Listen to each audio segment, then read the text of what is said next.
So good morning, everyone. It's been a while that I have done a lecture with PowerPoint, but I'm back to PowerPoint today because I want to talk to you about this book, The Problem of Life and Destiny, and that's where the title of our presentation comes from. This is a book by Leon Denis, who's a spiritualist philosopher, and this book has three parts. Part 1 covers the problems of life, Part 2 covers successive lives and the laws of reincarnation, and Part 3 covers the powers of the soul. We have some of Leon Denis' books here in English. This one we have just ordered. It was released by the United States Spiritualist Federation very, very recently, so it is one of my very, very favorite books in Spiritism. In Portuguese, and I do have an old version in English which I used to put this presentation together. So we're going to talk about the powers of the soul, which are many, but one of them is our thoughts. And we're going to talk about how we can discipline our thoughts a little bit. So, but I would like to introduce the topic using a story from this book, Mediumship, Path for Happiness, which I'm taking out of there because it's only in Portuguese, so we cannot read in English quite yet. But in this book, Sueli Caldas Schubert, who is the author, she's a speaker, she's someone who has studied Spiritism very deeply, she's an author of many different books. She tells a story that she used to go to this Spiritist center where they have a particular meeting, and the meeting was for people who had lost loved ones and were struggling to cope with the loss.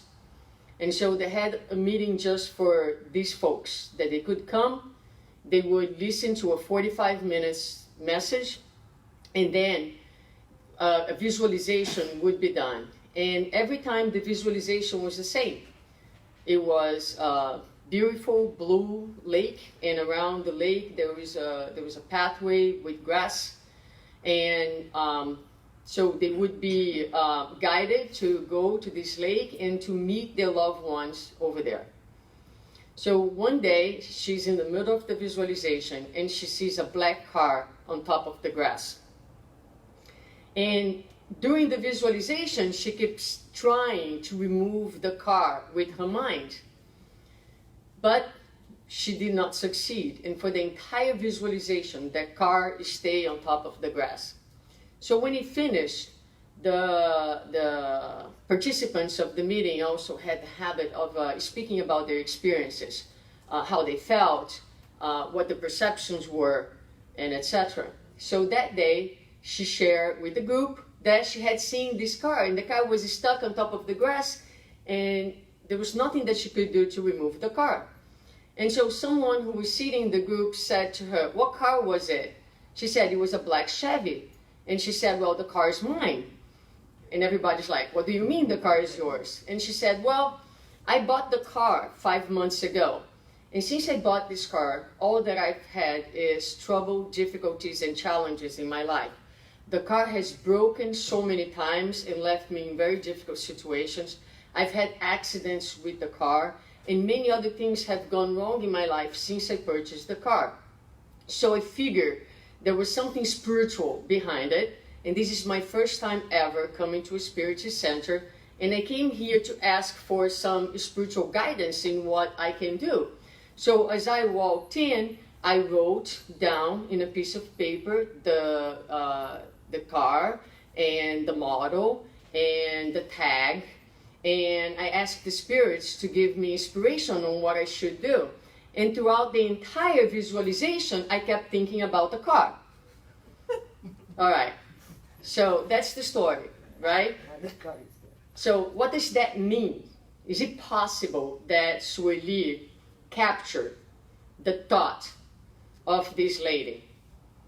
That she perceived the thought that has been formed and created by the mind of this woman who was thinking very persistently about the thought.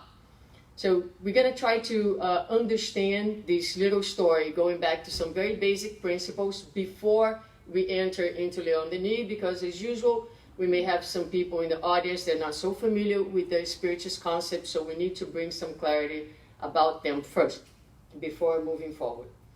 So some basic concepts. Thought is an attribute of the spirit and not of the brain, right? So science tries to understand the human mind and looks for it where? In the brain, right? But for us, the brain is just an organ that's manifesting the spirit, the immortal being. The immortal being is the one who actually thinks, is the one that actually desires, wishes.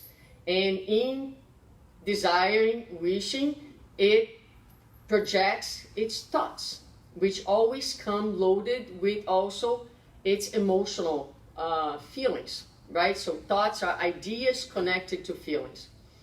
Now, thought is matter, right? So not matter how we see and understand. When we study, for example, the book Mechanisms of Mediumship, which I'll bring forward in a little bit, we learn that beyond the elements of the periodic table that we study, there are other elements still unknown to science in different vibratory levels.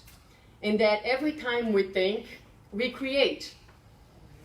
And I've said this many times here. We've done lectures on talks about thought.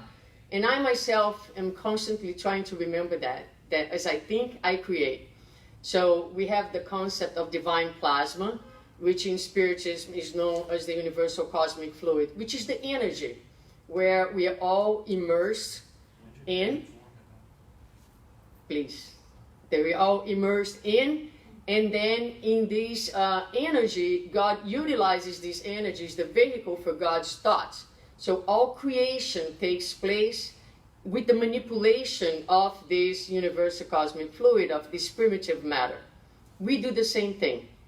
We are co-creators with God. Every time we think, and we think persistently about something, we are co-creating. Our thoughts manipulate this universal cosmic fluid, and we are constantly creating our own reality at the energetic level. Now, another important concept is the concept of perispirit, vital halo, and aura. So perispirit is our spiritual body, right? So it's known as a spiritual body, has many other names in other traditions. In Spiritism, we call it perispirit. And the perispirit is also susceptible to our thoughts. In other words, when we think, before our thought is projected outside of ourselves, it actually affects our own energy. So if I am thinking light, I am projecting light, but I'm also bathing myself in light. If I am thinking darkness, if I'm thinking despair, if I'm lost, that thought is being projected, and it's also bathing every single cell of my body with despair, hopelessness, and etc. So there is a very, very close connection between our perispirit, our spiritual body, and our physical body. And the connection happens through the chakras and happens through the central nervous system. And that's why and how our body expresses, through diseases or through health, our mental status. So far good? Everybody following me? Okay. And the vital halo or aura is the exteriorization of our energy. It's the projection of our energy. So basically, it is our fingerprint. It's our identity. So when a spiritual entity looks at us, it sees what we are projecting. It sees our energy being projected with the colors and with the vibration of the feelings that are our daily feelings. They are the feelings that characterize the moment that we live in. Okay? All right.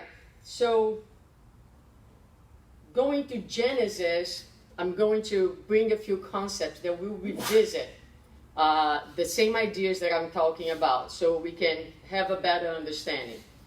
So in Genesis, the Spirit says that as thought creates fluidic images, it is reflected in the perispiritual envelope as a mirror. So the perispirit becomes a mirror for the mind. There it takes on a body and photographs itself somehow. This is how the most secret movements of the soul reverberate in the fluidic envelope. How one soul can read another soul like a book and see what is imperceptible to the body's eyes. So we say that it will come a day where medicine, you're going to go to your doctor's office, and besides looking at the physical body, the doctor will be able to look at your energetic body. Because a lot of times the body is still healthy, but your energetic being, your perispiritual body is already showing signs of diseases that will sooner or later manifest in the physical body. So this starts to give us a concept about the importance of our thoughts, right? And how it is through our thoughts that we create our realities. Jake, my son, came to me another day and said to me, "Mamãe, I don't think I'm going to pass 3rd grade. And I said, if you don't believe you're going to pass, you're not going to pass because you're creating a reality. You're making that happen in your thoughts. He looked at me and said, well, then I will pass. That's the way to go. So we teach our kids the importance of their thoughts, what they're projecting for themselves. It's building their realities, both outside and within themselves. And this is the final concept that I want to bring to you about thoughts, thought forms, which is what the story was about. So this is from the book Mechanics of Mediumship. When we emit an idea, this idea soon materializes with an intensity that depends on our persistence in sustaining it, spontaneously keeping us in communication with all those who espouse the same feeling. It is in this projection of energies determining the compulsory interaction with all minds that our spirit moves in the world of thought forms. Thought forms are actual constructions in the realm of the soul, and they may either free our steps, the good, or enslave them on the pathway of darkness. All right, so if we break this down, right? So every time we think about something and we sustain that thought, we create a thought form, okay? So every time we're stuck in a pattern of thinking and we nurture that pattern of thinking, we are actually creating energetically that reality. When in Spiritism, for example, we talk about people who pass away and find themselves in zones of suffering, what are those zones of suffering if not the projection of their own inner world and the creation of thought forms? So every single zone of darkness has no real existence. It only exists as long as there is no light in our minds, because the reality is being created from within. In the spiritual realm, here we don't see it, but in the spiritual realm, everything that I'm talking about is visible and concrete. So if you think, if you feel, if your projection is one of darkness, the environment around you, which is an environment that's much less dense, takes the properties and the qualities of your feelings, and all you see is darkness and despair. And so it takes, as we read and as we study, a change of vibration to change the inner environment and the outer environment as well. So what Sueli saw, what she captured with her perception, was the thought form of that lady. She was for 5 months thinking about that car. She walked in thinking about the car. So that car, that thought form, is going to exist as long as she is thinking and nurturing it. The moment that she disconnects from it, it will disappear, right? And one thing about here that it says, it is in this projection of energies determining the compulsory interaction with all minds. So we are projecting and we are also connecting. So there is a law of attraction and a law of affinity. Everything that we project pulls other minds who are vibrating that same level of affinity, incarnate or discarnate, and we create a network of happiness or misery around us. And that's why when we say we project something, it comes back to us strongly. Is if you're projecting despair, you will find other minds, whether incarnate or discarnate, who are vibrating in that same level, And they will say back to you, yes, you're right. There's plenty of reasons for despair. So you project despair, you receive despair back. And we will continue to have those experiences as long as we nurture those experiences with our thoughts. So, transitioning now into Leon Denis, he will say, thought is creative. It not only acts around us, influence others for good or ill, but above all, it acts in us. It generates our words and our actions, and through them it builds each day the glorious or miserable edifice of our present and future life. So this is everything that I said with the new words. And then in the introduction of the book, In the Realms of Mediumship, we have the words of Emmanuel. He says, according to the rays we emit, our own spiritual dwelling will rise within the wave of thoughts preferred by our souls. So the idea that we live within the psychic environment that we create. So we live our mental home, right, is the outcome of our thoughts and our feelings. You can have two people in a very dark room, in a very dark place, and yet one of them can be totally in affinity with the darkness outside, and the other one can be shining light. Because what makes darkness is not what's outside of us, it's always what's within us. And finally, Denis will say, we fashion our soul and its envelope by our thoughts. They produce forms and images which are printed on the subtle material of which our etheric body is composed, and little by little our life is peopled with forms, frivolous or austere, gracious or terrible, gross or sublime, and the soul shines with beauty or grows ugly and repulsive. Now, this book was written in the 1900s, the very beginning, so he uses some language that probably wouldn't be used today, but I think the idea is here. So when Jesus, for example, talks about the garment that we should wear to go to the wedding, he is referring to our pure spiritual body.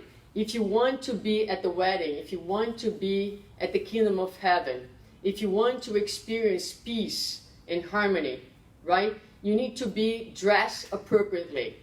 So no one who is in darkness, in despair, in loss, will experience peace. We have to dress ourselves in light, in hope, in love. And this way we'll be dressed properly to enter the kingdom of heaven, which is ultimately an experience of peace. And this is our pure spirit. The more we think light, the more we feel light, the more this body takes the light that is being projected by the spirit itself. Okay, so a little pause on the philosophical part to ask you a few questions.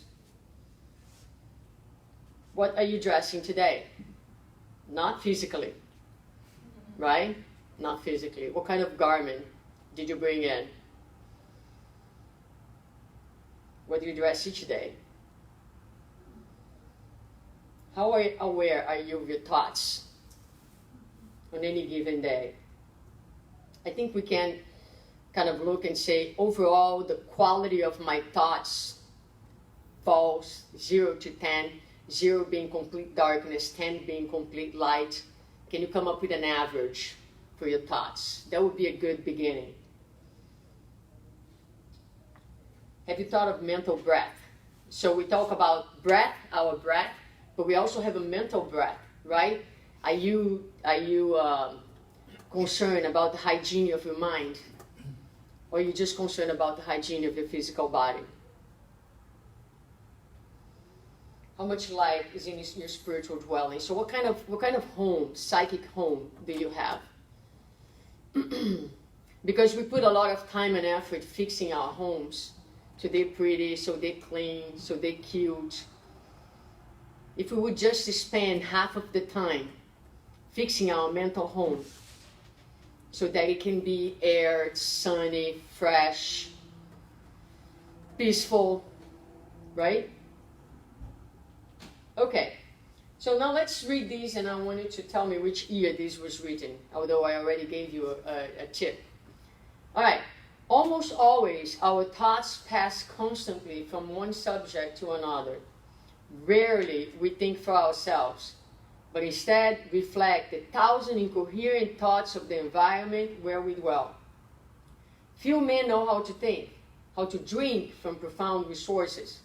They're surrounded by ephemeral forms. Their minds are like a building open to every passerby. Rays of light are mingled with shadows in perpetual chaos. So that's the written of Leon Denis, right? When I read this, I thought this could be today. No?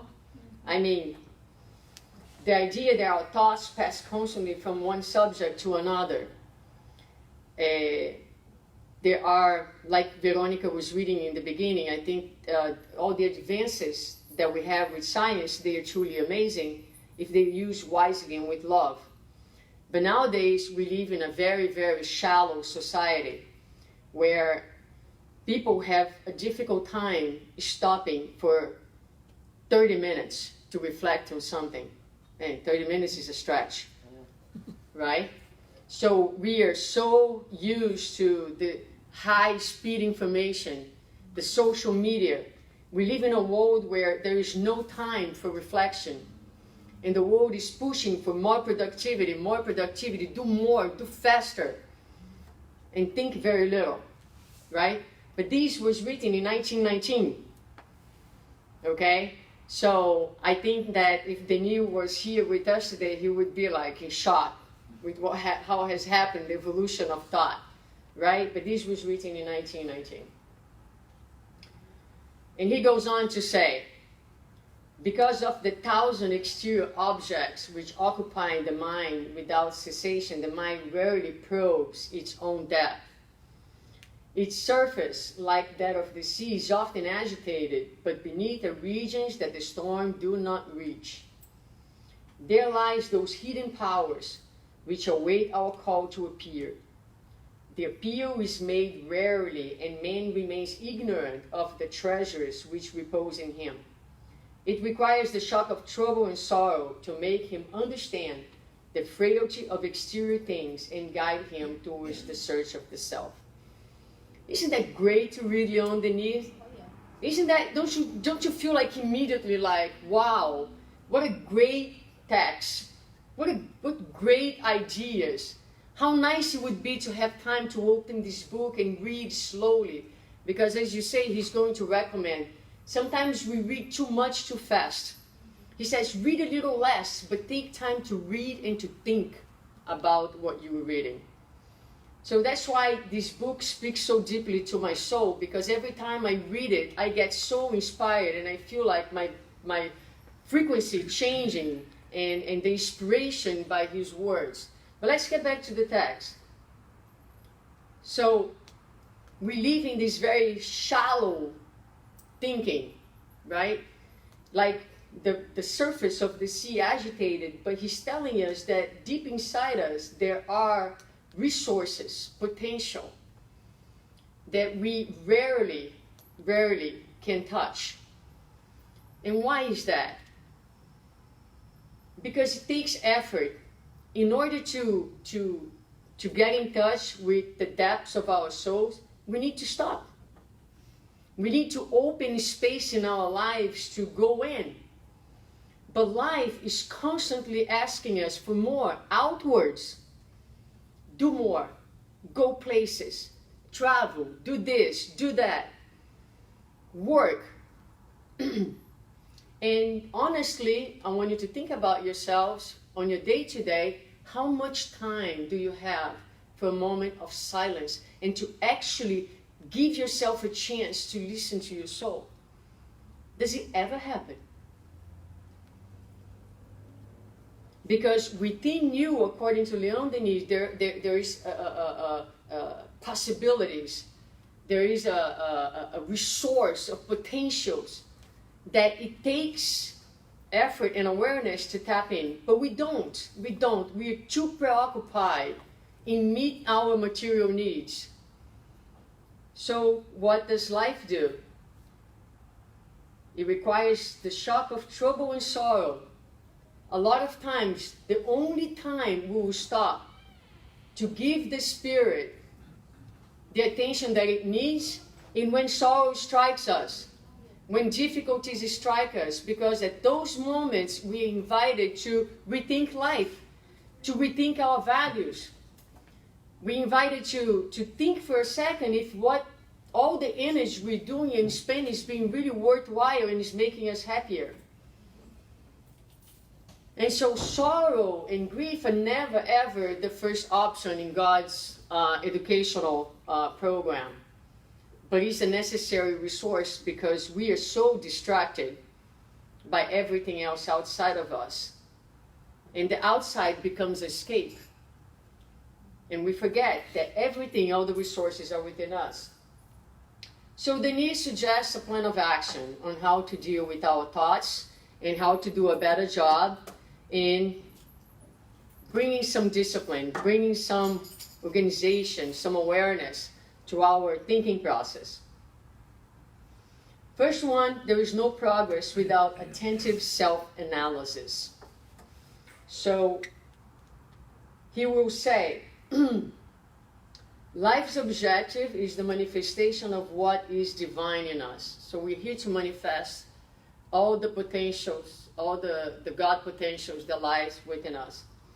This can be reached through different paths. Some people go to science, some people to meditation, work, moral growth. And he says that the best process is really the combination of all these elements. But beyond that, he says the most efficacious process, it is inner examination, it is introspection, which is actually in line with what Kardec asked the spirits in question 919 of the Spirit's book, when he asked, what is the most effective, most efficacious, most effective means for improving ourselves in this life? And the answer is know thyself. So all other roads are good, helpful, but if you want to tap in what is the most efficacious way, that means you need to take time to know yourself. And why is it so hard to get to know ourselves? There are many reasons, right? One is we don't give the self-knowledge the priority. It's not a priority many times in our lives. Second, it's scary to know yourself, right? Because within ourselves we carry wounds, we carry pain, we carry unresolved business, and a lot of times it's just easier to travel outwards. And so in order to do the inner work, it takes a tremendous amount of spiritual courage to be able to look at yourself. It also calls for humbleness, for the ability to embrace our own humanity and to be kind to ourselves.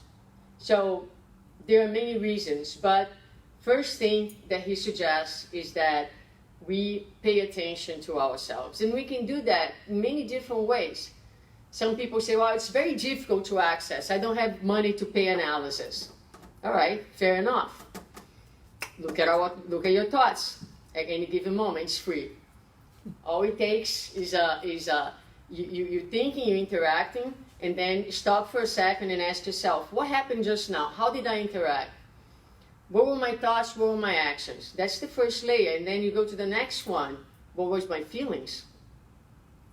And then you go further deep. Why am I acting this way? Why am I having these feelings? Where is the wound that's causing those feelings, right? And so there are ways in which, so our thoughts, paying attention to our thoughts tells a lot about where we are, to our feelings, right? So that's one way.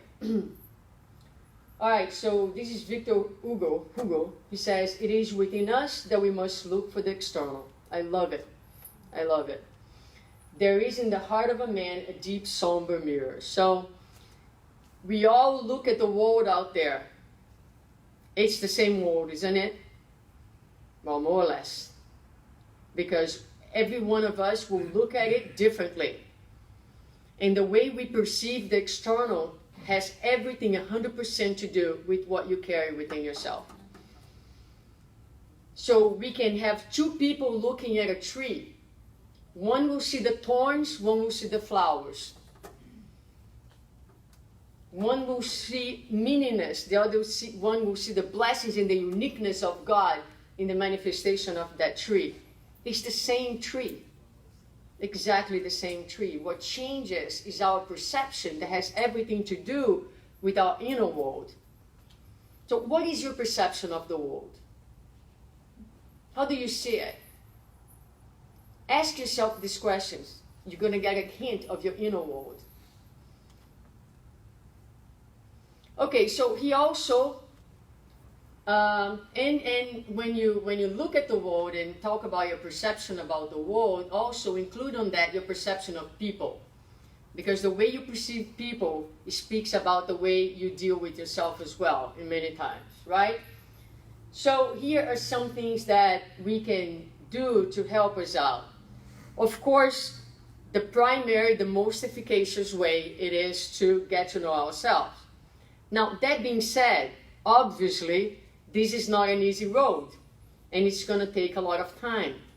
Our unconscious, our conscious and subconscious, they organize things within ourselves to protect ourselves from pain. So a lot of our wounds are really, really buried in our unconscious so that we can go on our days to days and get our stuff done. It's not easy to access those things. So while we're doing this work, which is a journey, and it takes time, and it takes also willingness to do it. Willingness to do it. We can do a few things outwards that help us with this work. Watch our impulses. Analyze our actions. We can try to regulate our physical lives, live a little healthier, make choices that are healthier for ourselves. Reduce our material needs, this anxiety of buying, of purchasing, of having.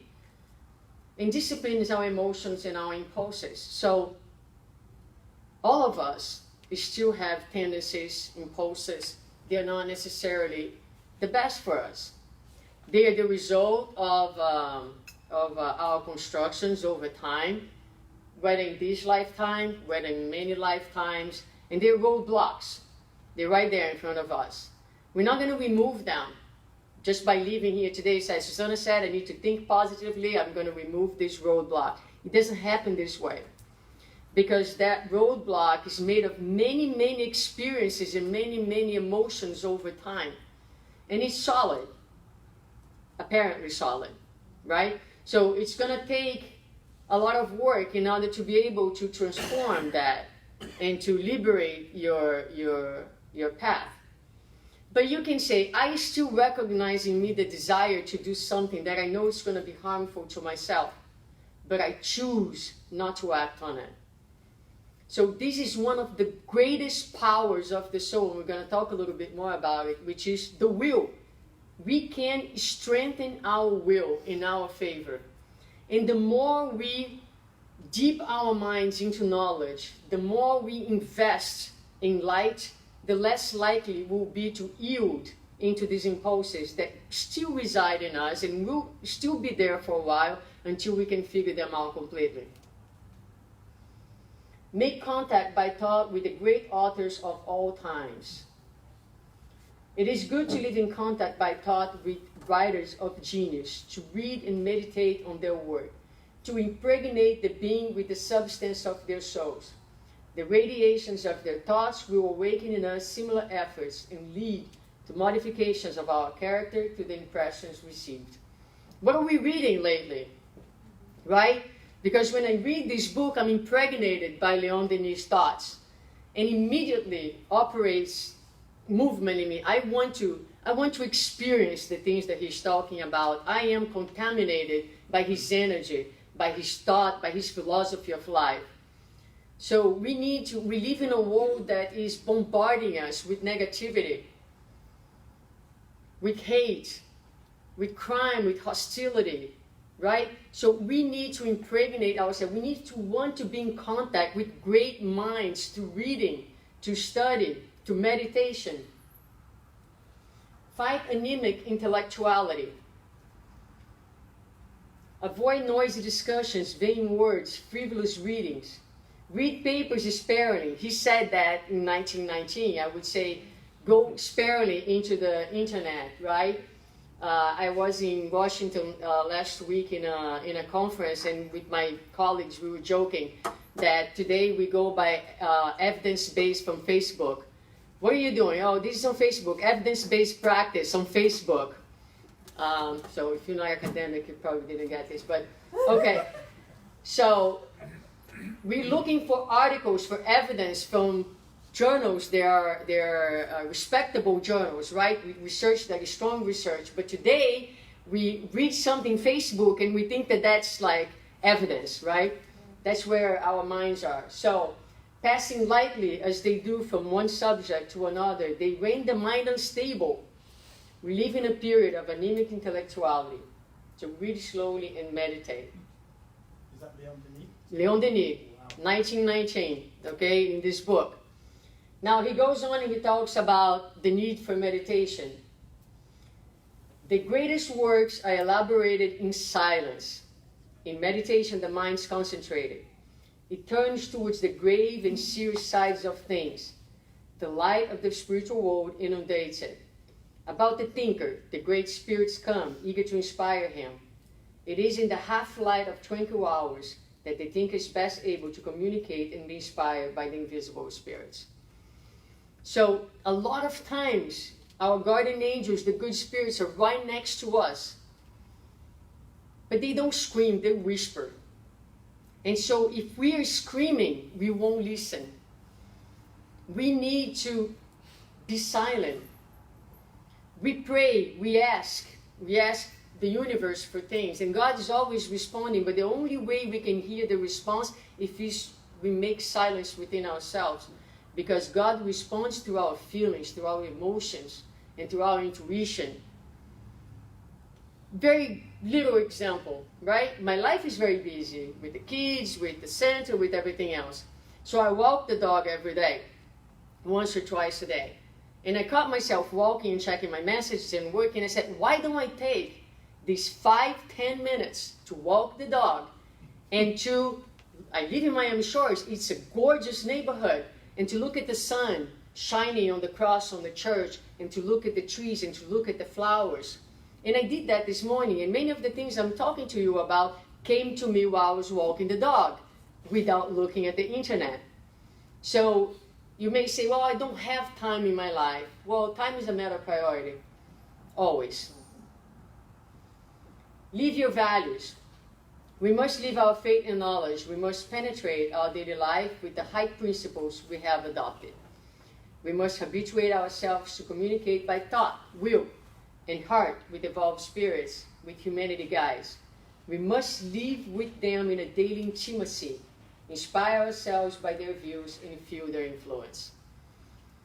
So we need to seek intimacy with our guides and mentors. It's not like, okay, Sunday, 11 o'clock, I'm going to meet my spiritual guides at Conscious Living. No, it's a daily practice. Let's invite them into our psychic world, right? Let's try to live with them on a day-to-day and feel the influence and let ourselves be inundated by their thoughts. Of course, prayer. Prayer, the communion by thought with the spiritual universe, is the reaching of the soul toward beauty and eternal verities. It is, for an instant, entrance into spheres of real life, superior life, which has no limits. So, prayer, we talk a lot about prayer here, the power of prayer and how it helps us to connect with the higher spirits. Now, I want to bring two more things before I finish. One is compassion and spiritual sight, because Denis recognized that sometimes we see a striking contradiction between the thoughts, writings, and actions of men. You may see myself saying all of this here today, and then Ramon will meet me tomorrow at work, and I will be like in complete distress about something, and he's going to say, what's wrong with you, right? I heard you on Sunday, and today you like, you know, that's why I don't bring co-workers to the center. He's the first one, because I don't want them to see this contradiction about me. But Denis says, look what he says. We see a striking contradiction between thoughts, writing, and actions of men, and we are led to doubt the good faith and sincerity of their remarks. But often the acts of these men are but blind impulsion of thoughts and forces accumulated in past lives. Their high aspirations presented in their thoughts and words will be realized in future actions. So we are in transition. The reason why we can't do everything that we say is because we are growing slowly. So it's not that I'm a hypocrite for not leaving. I am telling you this because this is what I'm making an effort to live every day. It's not because I am there. It's because I am 100% sure that this will give me a better life, right? And I'm committed to get there. The power of transformation.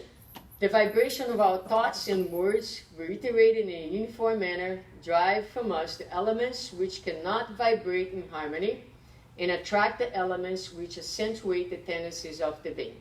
So the more we think uniformly about something, the elements, they're no longer in line with those new thoughts, end up being expelled. They're no longer part of who you are. Often, unconsciously, a work is elaborated. Whether we are realizing or not, changes are taking place within us. 1,000 mysterious workmen labor in the shadows. In the depths of the soul, an entire destiny is outlined, and the hidden diamonds polished or married. If we meditate upon elevated subjects, duty, sacrifice, wisdom, love, our being is impregnated little by little with the quality of our thoughts. So this is basically the message for today, is that we do have a great element that Spiritus brings us, which is the understanding of the power of our thoughts in building our realities. So with the study, with the understanding, with the meditation, but above all with the use of our will. Will is another power of the soul. And this is my last slide. So Emmanuel, in the book Thought and Life, that we also have this, he says, we can compare the human mind to a large office, subdivided in several departments. You have the department of desire, intelligence, imagination, and memory. But all of these, however, the most important is the cabinet of will. The will is the enlightened and vigilant manager that supervises all sectors of our mental activities. So, I'll tell you this much, right? In my life, I've been really trying to strengthen my will. So, have a go. Think about where you want to be. That's the first step, right? If you know yourself, what are the things that you need to overcome? Project. See yourself in a better place. And then use your will to guide yourself each day. You will take many innumerable steps backwards. Don't let that put you down. The spiritual journey of growth is never ever a straight line. And every step back that we take becomes a learning moment that will strengthen us to move forward. The most important thing is that you have in mind what you want for yourself. You can choose one goal for this present life. One, I want to be in this place. And then you're going to work on your will. You're going to work on your will, put your will at work in order to say, today I'm going to spend more time loving myself. Today I'm going to spend more time forgiving myself. Today I'm going to spend more time getting to know myself. Today I'm going to spend my time being courageous. And just use your mind as a leverage to move you forward. It's an incredible power, the one that we have. Very misused or underused by each one of us. And when everything else fails, remember that we are in God. And He is the greatest resource and the greatest power, and prayer is always the best channel to help us to regroup and to move on. Very good. This is the message for today. A quick study on thoughts. Anyone who wants to go a little deeper, we have our study groups and you're invited to join us.